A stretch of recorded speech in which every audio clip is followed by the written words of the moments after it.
Olá, meu nome é Nice e sejam bem-vindos a mais um áudio aqui para o canal. E hoje nós teremos o capítulo 16 do livro Gisele, a amante do Inquisidor. Mas antes, quero lembrá-los que o apoio de vocês é muito importante. Então, gente, por favor, não esqueçam de curtir o áudio, compartilhar, se inscrever caso ainda não for inscrito, deixar um comentário. Eu adoro responder o comentário de vocês. São pequenos atos que para vocês não custa nada e para mim significa muito. É o reconhecimento do meu trabalho que faço com tanta dedicação e tanto empenho e faz com que o YouTube indique o canal para mais pessoas, ok? Dados os recados, vamos para o capítulo 16. Naquela noite, quando Lucena chegou à abadia, encontrou Miguel acabrunhado e triste, mal conseguindo levantar os olhos para encará-la. O que foi que houve? A indagou preocupada. Após alguns breves minutos de silêncio, Miguel fitou-a com profunda tristeza e deixou escapar num desabafo. É o seu pai.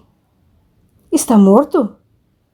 Ainda não, mas não tarda. Meu Deus, padre, o que foi que aconteceu? Foi difícil obter-lhe a confissão, mas Esteban finalmente conseguiu.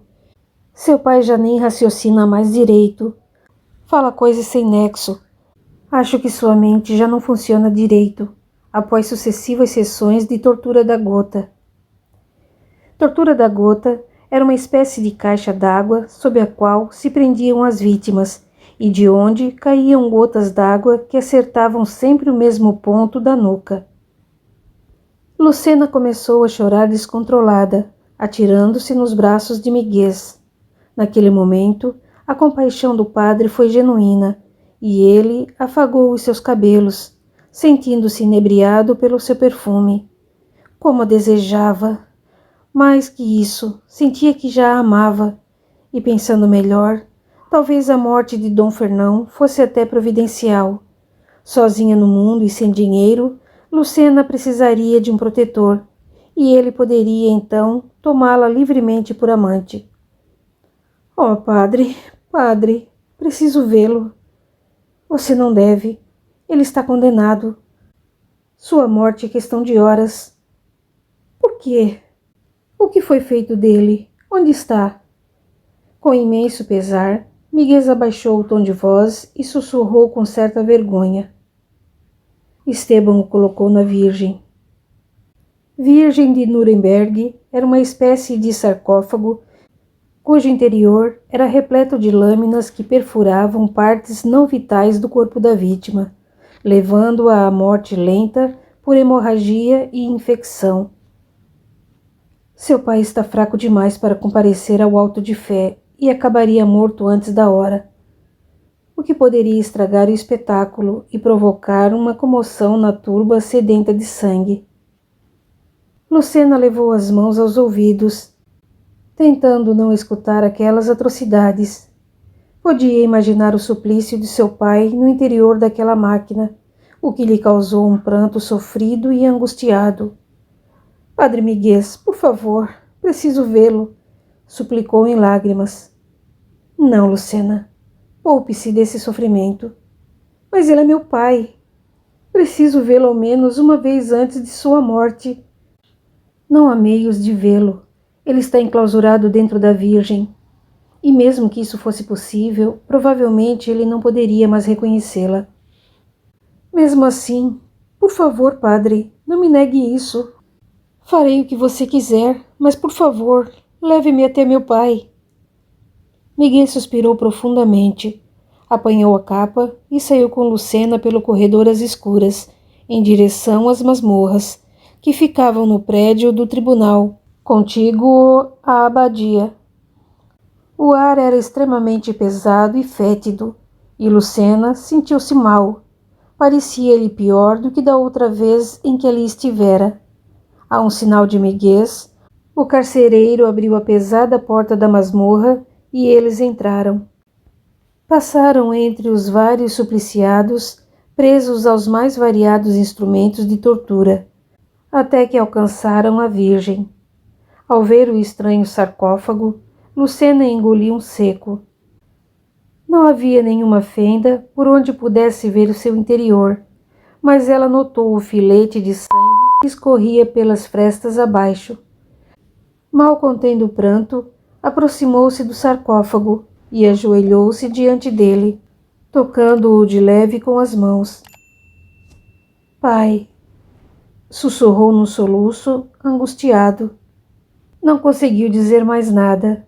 O pranto a consumiu totalmente, e Lucena pensou que fosse desmaiar. Por cerca de 10 minutos permaneceu ali, agarrada ao sarcófago macabro, até que escutou uma tênue voz vinda de seu interior. Não era propriamente uma voz, mas um gemido agonizante, um murmúrio de lágrimas, e ela percebeu que o pai chorava. Ainda vivia, mas pela fraqueza daqueles soluços, tinha certeza de que não por muito tempo. Pai, continuou Lucena, a voz vibrante de ódio e revolta. Eu juro, pai, vou vingar sua morte. Sei quem é Gisele, ela não escapará. Nem ela, nem Monsenhor Navarro. Vou vingá-lo, pai, a você e a Blanca. Dom Fernão, em seus derradeiros momentos de vida, conseguiu escutar as últimas palavras de Lucena, que, poucos instantes depois, ouviram o seu estretor de morte. Em seguida, silêncio. Lucena bateu de leve no sarcófago, mas nenhum som veio de seu interior. Ainda agarrada a ele, redobrou o pranto, até que foi amparada por Miguel, que a muito custo conseguiu arrancá-la dali. Venha, Lucena. Chamou ele com piedade. Vamos embora daqui. Ele já não pode mais ouvi-la. Quase desfalecida, Lucena saiu apoiada nos braços de Miguel. O padre chamou uma carruagem e levou-a para casa. Entregou-a aos cuidados de Consuelo e voltou para a abadia. Na mesma hora, ela adormeceu. Havia sido tomada por profunda exaustão e por imenso desgaste emocional em razão dos últimos acontecimentos. No dia seguinte, acordou com Consuelo a seu lado, chorando e gesticulando sem parar. Aos poucos, retornando do sono, Lucena ergueu-se na cama e indagou o que estava acontecendo. — Oh, senhorita! Respondeu a criada, completamente transtornada. — Estão aí uns homens de Monsenhor Navarro. Querem tomar a casa. — Tomar a casa? Como assim?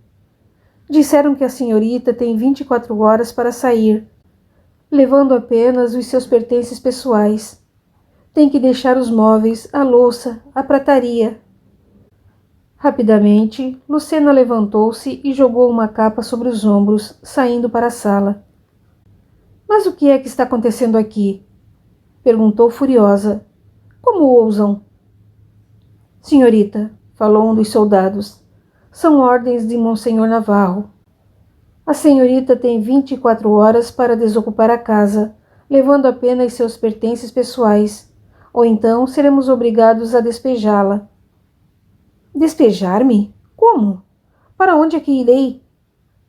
O soldado deu de ombros e entregou-lhe um pergaminho, que ela desenrolou e pôs-se a ler avidamente. Por aquele documento, todas as propriedades de Dom Fernão passavam agora ao poder da igreja, inclusive a casa em que ela sempre vivera. O homem aguardou até que ela terminasse de ler tudo, certificando-se de que compreendera bem. Fez sinal para os demais, e com gestos bruscos virou-lhe as costas e se foi. — Oh, senhorita! Lamuriou-se Consuelo. — O que faremos agora? Lucena nem ouvia o que a outra dizia. Voltou para o quarto e vestiu-se apressada, saindo em desabalada carreira para a abadia. Foi informada de que Padre Miguel estava no tribunal, em uma de suas sessões de tortura, e partiu para lá às pressas. Atravessou os corredores sem se importar com as pessoas, muitas das quais tentavam impedi-la, e foi direto para a masmorra, cujo caminho já conhecia muito bem. À entrada, um soldado a deteve, falando-lhe rudemente. Aonde pensa que vai, senhorita? Não pode entrar sem autorização. Deixe-me passar. Preciso falar com Padre Miguel. Exijo vê-lo agora. O homem segurava-a pelo braço e estava mesmo disposto a expulsá-la dali, mas Miguel apareceu subitamente. Assim que o viu, ela começou a esbravejar. Miserável, cretino! Pensei que fosse meu amigo.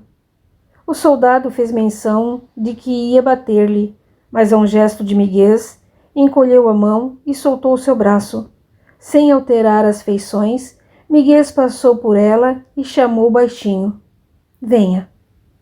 Lucena seguiu-o em silêncio, até que alcançaram seu gabinete particular. Sente-se, ordenou ele. A contragosto, Lucena acomodou-se na cadeira que ele lhe indicara. Sentado defronte a ela, Miguel cruzou as mãos sobre a boca e ficou a olhá-la, esperando que ela falasse algo. Padre Miguel, começou ela, lutando para conter a raiva. Pensei que quisesse me ajudar. E quero. No entanto, hoje fui despejada de minha casa. Monsenhor Navarro me deu um prazo de 24 horas para sair. Pensei que você fosse impedir isso. Minha cara, lamentou-se o padre com profundo suspiro. Se pudesse, creia-me, eu o teria feito de muito bom grado, mas não tive como intervir na decisão de Esteban. O máximo que consegui foi uma prorrogação do prazo. Uma prorrogação do prazo? Como assim? Esteban queria colocá-la para fora na mesma hora. Após um longo silêncio de tortura, Miguel retomou a palavra. Vou ajudá-la, criança. Não se preocupe. Você não terá apenas a roupa do corpo. Consegui não só que ele lhe desse 24 horas, como também que lhe permitisse levar os seus pertences pessoais. Pode levar consigo roupas, joias, perfumes. O resto deve deixar. Lucena abaixou os olhos e começou a chorar. Não sabia se de desespero ou de gratidão. O que farei, Padre Miguel? Para onde é que irei? Não tenho mais ninguém no mundo.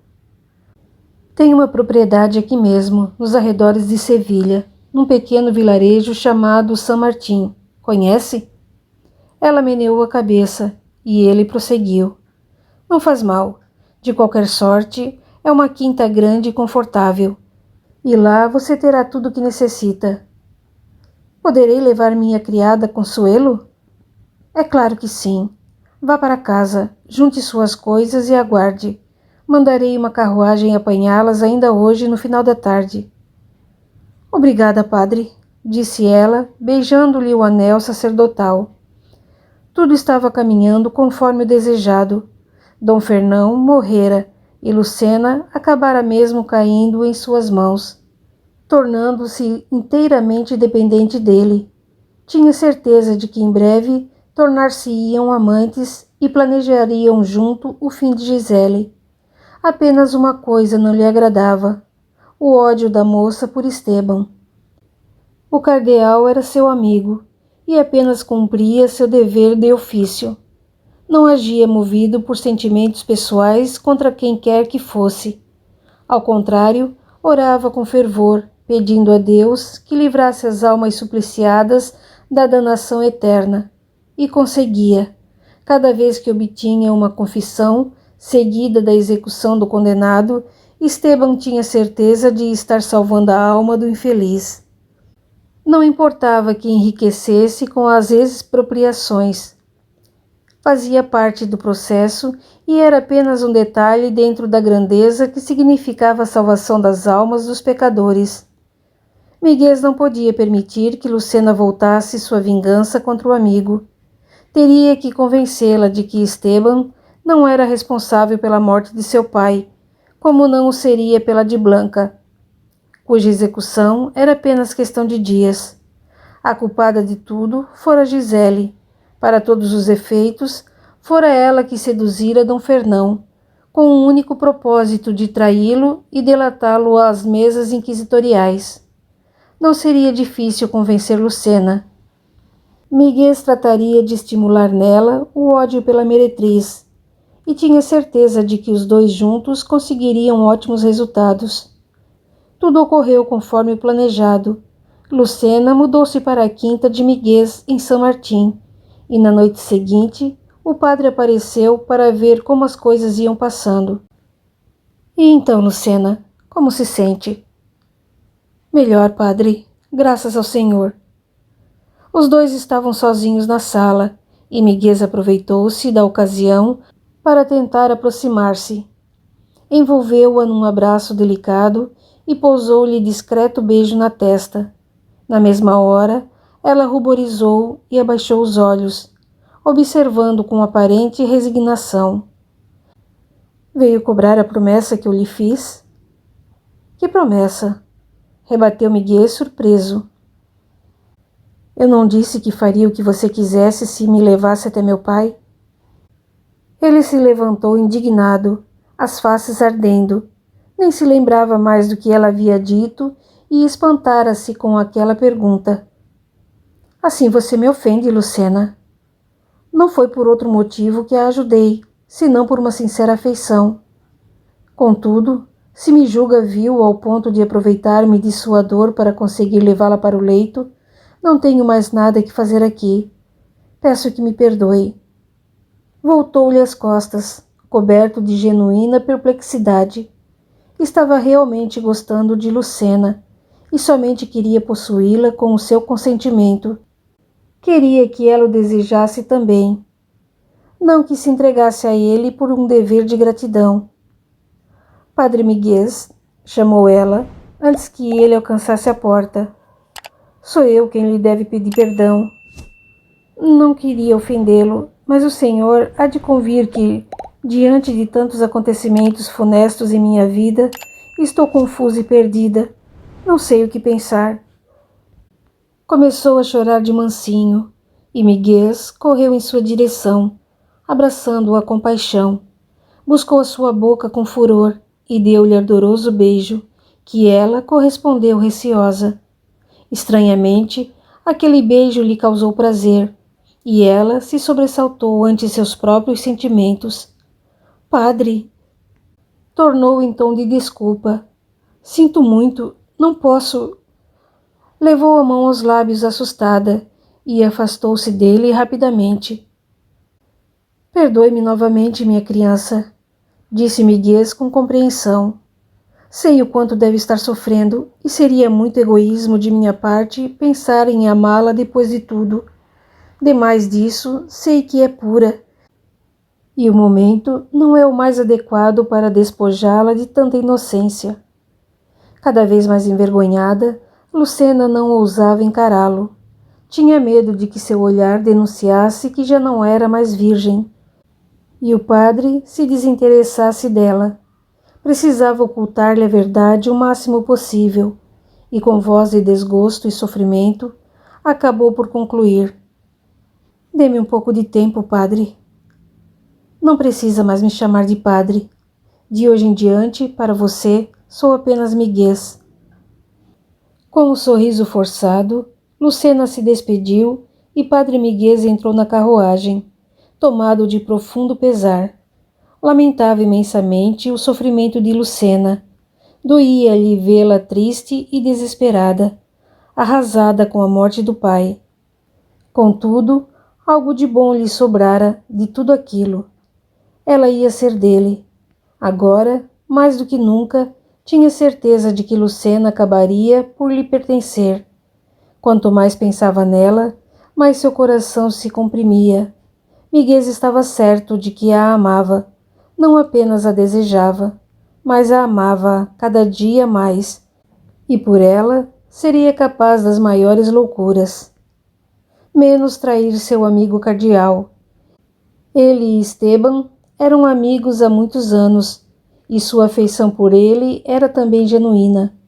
Esteban era como seu irmão, e ele jamais poderia trair um irmão. Tampouco poderia permitir que Lucena o fizesse. Daria um jeito de desviar-lhe a atenção de Esteban, concentrando-a em Gisele. Ela fora a única culpada. Esteban cumprira apenas o seu dever clerical, ao passo que Gisele era uma meretriz interesseira e sem escrúpulos. Quando chegou à abadia, já era tarde e todos dormiam. Apenas um pequeno lume se deixava entrever pela porta do quarto de Esteban. Seguindo um impulso de seu coração, Miguel se aproximou e bateu. Poucos segundos depois, o próprio Esteban veio atender. — Miguel! Exclamou surpreso. — O que faz aqui a essas horas? Miguel passou por ele e foi sentar-se em sua cama, fitando-o com certa angústia. — Como está Blanca? — Por que o interesse? — Gostaria de saber como está passando. — Está quase confessando também. Creio que conseguiremos levá-la ao alto de fé. Padre Miguel inspirou profundamente e tornou em tom de confissão, sem prestar muita atenção às palavras do outro. — Estou apaixonado por Lucena Lopes de Queiroz. — Você o quê? — Você ouviu. Apaixonei-me irremediavelmente pela filha de Dom Fernão. — Você é um tolo, Miguel. Eu devia ter imaginado, quando você veio a mim, interceder por ela, mas pensei que seu interesse fosse apenas porque ela é ainda jovem e virgem. Também pensei que fosse, mas hoje tive certeza de que não. Estou mesmo apaixonado por Lucena e gostaria de lhe pedir que não a incomodasse. Não estou interessado nela, se é o que quer saber. Não tenho nada contra ela. Temo apenas que ela o esteja enganando. Enganando-me? Por que ela faria isso? Vingança. As pessoas são muito rancorosas. Miguel silenciou, lembrando-se das palavras de Lucena. Sabia que ela queria se vingar, mas não acreditava que houvesse se ligado a ele apenas por esse motivo. Quando a beijara, ela parecera gostar e dera mostras de confusão. Não se preocupe com Lucena, considerou Miguel. Não permitirei que ela faça nada contra você. Não me preocupo. Lucena agora é apenas uma pobre moça abandonada, que nada pode contra ninguém, a não ser, é claro, que você esteja por trás de tudo. Miguel sentiu um calor subindo-lhe pelo rosto, e fitando o amigo profundamente, respondeu cheio de sinceridade. Nem de longe diga uma coisa dessas. Sou seu amigo, e nada nem ninguém poderá me colocar contra você. Diz isso porque ainda não experimentou as artimanhas de uma mulher. Depois que se vir completamente envolvido por Lucena, veremos se não será capaz de tudo para satisfazê-la. Engana-se, Esteban. E vou provar isso. Lucena o odeia, é verdade. Que pessoa não odiaria o responsável pela morte de seu pai? Dom Fernão era um herege. Mas era seu pai. É difícil para qualquer um aceitar isso. Contudo, com o tempo, Lucena deixará de odiá-lo, assim como passará a me amar. Eu estarei a seu lado e farei com que ela acabe por compreendê-lo. Jamais permitirei que ela ou qualquer outra pessoa erga a mão contra você.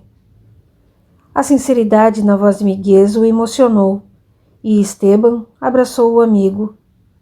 Perdoe-me, eu não devia ter dito essas coisas. Foi apenas uma reação normal ante a revelação que você me fez. Dom Fernão foi um caso difícil, e Gisele parou de falar abruptamente, fitando o amigo com certa desconfiança. Vocês não estão tramando nada contra Gisele, estão? Contra Gisele? Repetiu Miguel, tentando parecer natural. Por quê? Porque você não gosta dela, e Lucena tem todos os motivos para odiá-la também. É verdade. Sabemos o que Gisele fez, não é, meu amigo? Deixe Gisele em paz. Sei que você não gosta dela, mas ela nunca lhe fez nada, e depois vou afastá-la de tudo isso. Posso saber como? Casando-a com Dom Solano Dias. Muito conveniente. Solano Dias é um velho e não trará problemas, não é mesmo? O que importa isso? Quero afastar Gisele disso tudo e de mim. Ela faz muitas bobagens, não pensa onde vai parar. Se é assim, por que não deixa que eu cuide dela à minha maneira? Não posso. Gisele é como uma filha. Ela sempre foi sua amante. Como pode agora dizer que ela é como sua filha? Você não entende. Durante muitos anos, Gisele foi minha única amante, e tenho para com ela um sentimento especial. Quero seu bem. Ela sabe demais, Esteban. É perigosa. Não é. Gisele é confiável. Até quando? Até se envolver com o primeiro vagabundo e começar a sair por aí, falando de você? Ainda que fizesse isso, o que importa? Quem lhe dará ouvidos? Esteban não podia permitir que Gisele fosse apanhada. Faria o possível para mantê-la longe daquilo tudo. Ele sabia que Miguel a odiava, e agora, com o ódio de Lucena, os dois poderiam tramar alguma coisa contra ela. Se descobrissem então que Gisele e Ramon de Toledo estavam apaixonados, não queria nem pensar.